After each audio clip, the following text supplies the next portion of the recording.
The pre-settlement inspection. This is Alan Borthwick from Ducks Financial Services with another house hunting tip.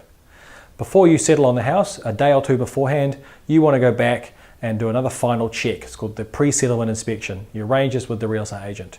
What you're looking for is to make sure that everything that's on the chattels list on your sale and purchase agreement is actually still in the house. If it's not, then you need to make sure that it comes back. Now, we've seen examples over the years of people having taken out the electric garage door opener, someone tried to take out a heat pump once, down to minor things like all the light bulbs. Now actually light bulbs are not considered a chattel, so they can actually take the light bulb. So you want to see if they have to make sure that you know how much you've got to buy. The other thing we're looking for, and more seriously, is any damage that might have been done by the vendors prior to them moving out, or any work that they promised to do that hasn't been done yet. And as well anything they've hidden. So one example I have is a client who found a rather large hole in the floor of the lounge that the vendors had covered with a rug and had to put a couch over it. So what happens if you see some issues? Well, the first thing you do is you talk to the lawyer, not the real estate agent. Talk to your lawyer. Your lawyer will talk to the vendor's lawyer and they will determine what happens next.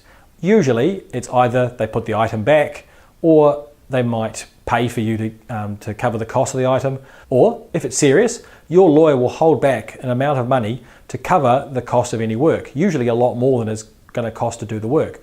So if the cost of work is $2,000, your lawyer might hold back $10,000. This will motivate them to either finish the work or to come to an agreement with you for a slightly lower price, say $5,000 off.